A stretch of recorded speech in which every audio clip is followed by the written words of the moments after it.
Am I the antagonist for asking to bring my infant to a child-free wedding? To provide some context, I have a 6-week-old and a 3-year-old. The 3-year-old will be going to grandma's for the wedding, as nobody needs any toddler drama at a wedding. The 6-week-old is breastfed and has never been away from me for more than around 3 hours, and that was with their dad. During the wedding, the 6-week-old will be around 9 weeks old, so still quite young. Today, I messaged the bride expressing my concern about leaving the baby for such a long time and asked if it would be okay to bring the baby. I also mentioned that if it wasn't possible, we would just leave early, or at least I would, while my husband could continue to enjoy the event if he could get a ride from a friend. The bride has seen my message but hasn't replied yet. Now I'm starting to wonder if I was wrong to ask. Should I have simply arranged for someone to take care of the baby and left early without saying anything? For more context, we are friends of the groom. My husband and the groom have been friends since school, and the bride and I, along with our respective partners, have always gotten along well. The bride is not a bridezilla at all. Oops!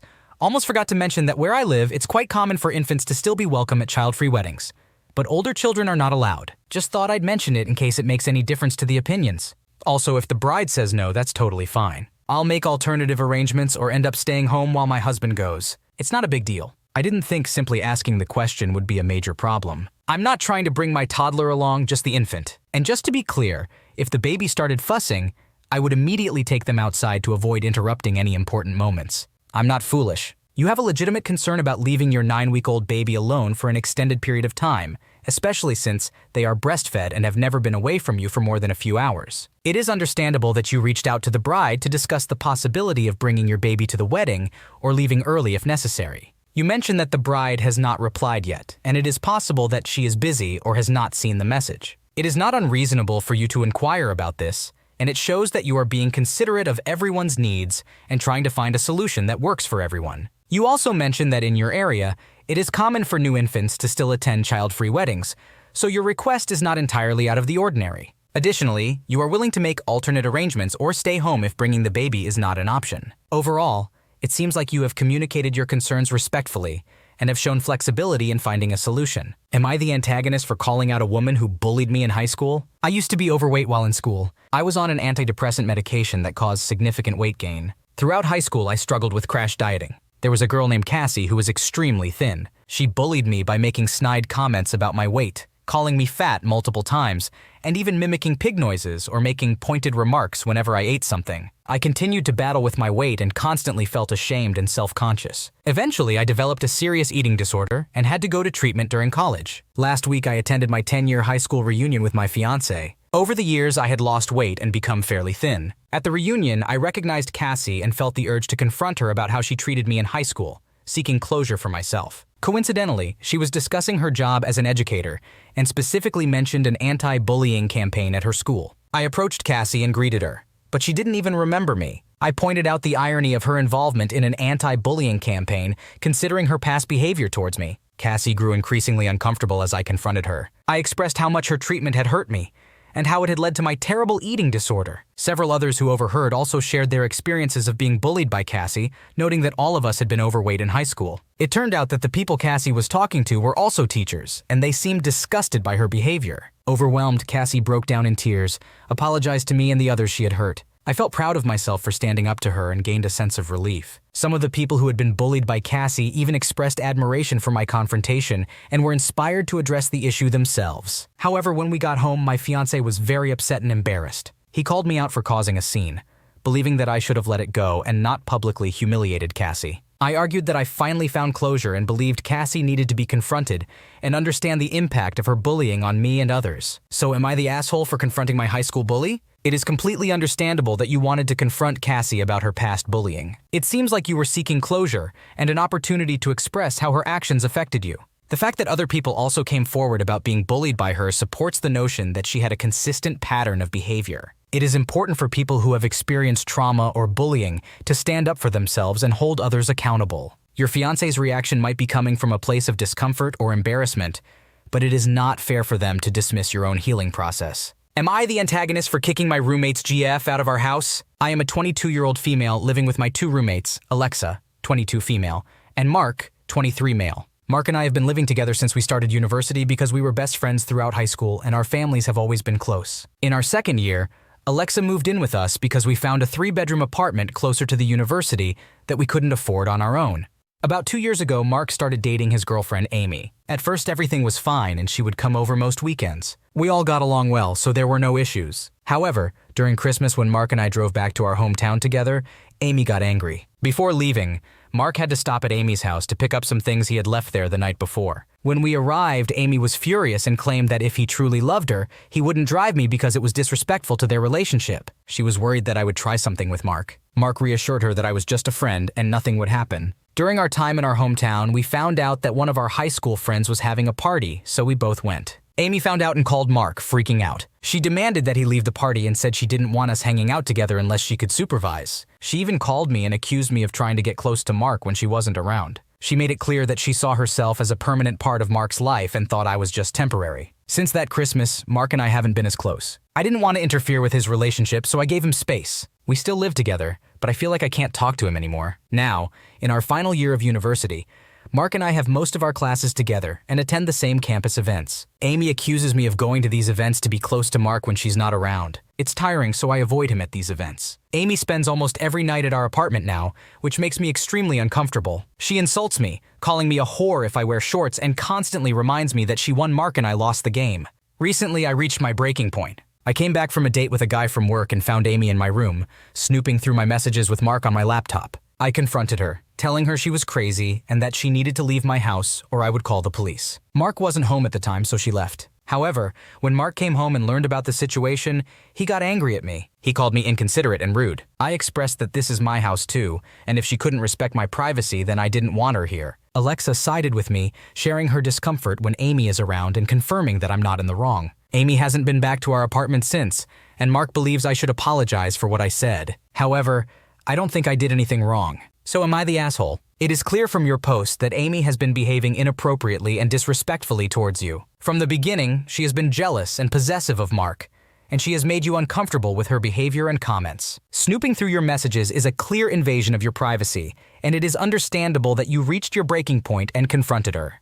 You have every right to feel uncomfortable and want her to leave your apartment if she cannot respect your boundaries. It is also concerning that Mark did not defend you and instead lashed out at you. As your longtime friend and roommate, he should be supporting you and addressing Amy's behavior. It is important for you to stand up for yourself and assert your right to feel safe and respected in your own home. You deserve an apology from both Amy and Mark for the way they have treated you. Am I the antagonist for not letting my daughter go to a Halloween party? My husband and I have 6 kids. Our 2 oldest are our 15-year-old daughter, Autumn, and our 13-year-old son, Thatcher. Thatcher and Autumn are both at the age where they don't go trick-or-treating for Halloween anymore. They have different parties they want to go to. Thatcher and his girlfriend want to dress up as Travis Kelce and Taylor Swift. My son is a baseball player and enjoys watching all sports, including the NFL. His girlfriend is a fan of Taylor Swift. Autumn and her boyfriend want to dress up as Marie and Pierre Curie. The issue arises from Autumn and her boyfriend saying mean things to Thatcher and his girlfriend about their costumes. The main problem is that they said his girlfriend shouldn't be Taylor Swift because she is black. We are a white family living in a predominantly white area, and his girlfriend is one of the few black kids in the district. Thatcher got into a huge argument with Autumn over this. We weren't home when it happened, but when Thatcher told us, we spoke to both of them. Thatcher was rightfully angry and argued that it shouldn't matter as anyone can dress up as Taylor Swift for Halloween. He tries to understand and appreciate his girlfriend's struggles and culture. We talked to Autumn about this. At first, she dismissed it. We pushed her and she refused to apologize until we threatened to take away her electronics. A few days later, she made a comment about how dumb their costume was and how they were only doing it because they're famous, insinuating that my son is just following trends. We spoke to Autumn again and she apologized. The final straw came when I received a call from Autumn's science teacher, who mentioned that Autumn and her boyfriend were complaining about Thatcher's costume and making other kids uncomfortable. I apologized, and the teacher disclosed that Autumn and her boyfriend had made racist remarks in the past, which surprised me since I wasn't aware of it. She informed me that she had emailed me about it, but we realized that the email address in the school system was incorrect. I provided her with my correct email, and she agreed to help update it in the system. I talked to Autumn about the situation, and she defended herself by claiming that she and her boyfriend only tell the truth in class. She also admitted that she wasn't sorry for what she said to Thatcher. As a consequence, I told Autumn that she wasn't allowed to attend the Halloween party. She accused me of overreacting. Seeking advice from my friends, some believed I was being too harsh on her. However, my son is really upset and expresses that knowing Autumn is being grounded for her behavior makes him more comfortable bringing his girlfriend around. He says he wouldn't want to live with us if we didn't address her racism. Am I the asshole?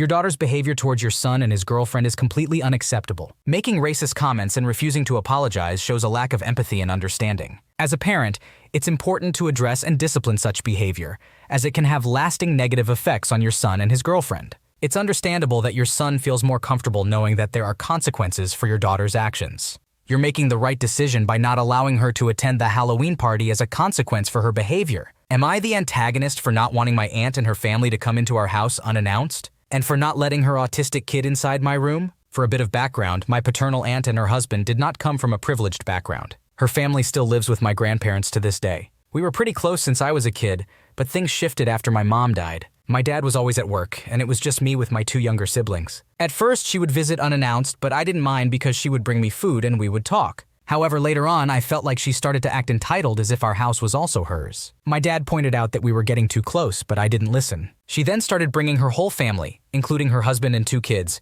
without informing anyone in our house. They would just invite themselves in without giving us a chance to open the gate or the door. They would spend the entire day lounging in our living room and using our kitchen to cook with the ingredients in our pantry. I kept asking my dad, the owner of the house, if they had asked for permission, but he always said no. This went on for 2 years, by the way. One of her kids is severely autistic, around 5 to 7 years old, and requires constant attention. However, they let him roam freely in our house. The problem is that he enters every room, jumps on the bed, and is often left unattended. Either my aunt is busy cleaning up after him, her husband is distracted by the TV, or they're both just relaxing. I've set rules for my personal space, like not sitting on my bed with outside clothes and not bringing food. My immediate family, who also lives in this house, respects my rules, but I don't understand why anyone from outside can't grasp them. My aunt insists that we let my cousin into my room because he should be given special consideration. To avoid it, I make excuses like saying my room is messy or I have a project going on. I've already talked to my dad about it, but he says she would be devastated if we assert our boundaries.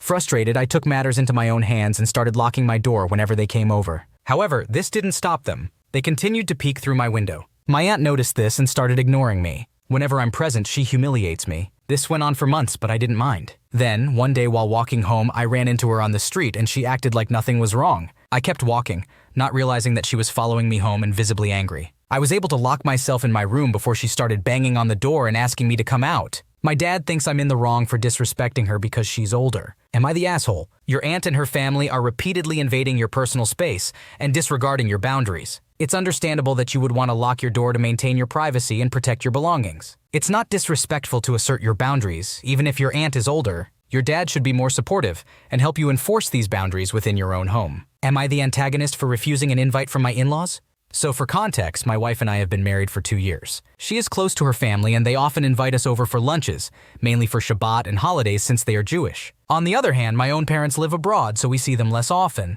However, this year, my parents came over for the holidays because we just had a child. Therefore, we decided to split our presents for lunches between the 2 families. We planned to spend the first 2 meals with my family, Friday's dinner and Saturday's lunch, and the next 2 with my in-laws. However, my in-laws suggested that we stay over at their apartment for the night because they thought it was dangerous to go back to our place late at night. We didn't agree to this because we live 10 minutes away in a safe neighborhood that we are familiar with.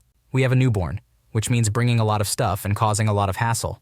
We didn't want to sleep on a couch in the living room. All of this fuss for a mere 10-minute walk. When we declined their offer, they said they would prefer not to invite us at all if we didn't stay for the night. It became clear that they were trying to bargain with us to spend more time at their house, thinking we would agree rather than spend the holiday alone. So, we made it clear that we were not going to sleep over, and they maintained their stance, saying they didn't want to invite us then. As a result, I called my parents and asked them to invite us for that dinner, and they agreed. When my in-laws heard about this and realized their plan had failed, they backed out and said they agreed to invite us without us staying over. This just confirmed that it was indeed a scheme. However, my in-laws started calling my wife incessantly to insist that we come over, but we told them it was too late to cancel with my parents. Since then, they have started resenting me, blaming me for not changing plans with my parents. To be completely honest, since I understood their intentions back then, I took the opportunity to change plans, thinking it would save us some hassle. I then stood my ground to avoid letting them win. So, am I the asshole for not changing plans to go to dinner at my in-laws?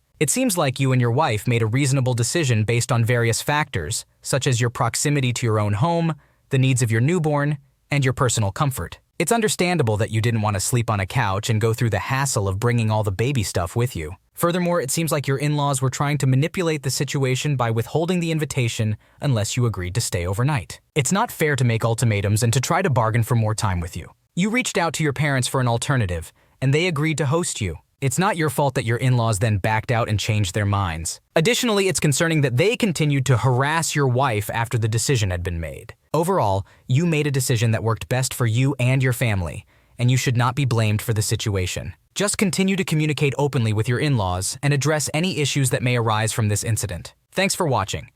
When you subscribe, make sure to hit the bell to turn on notifications so you never miss a video. To finish listening to all the stories, check out the playlist in the description.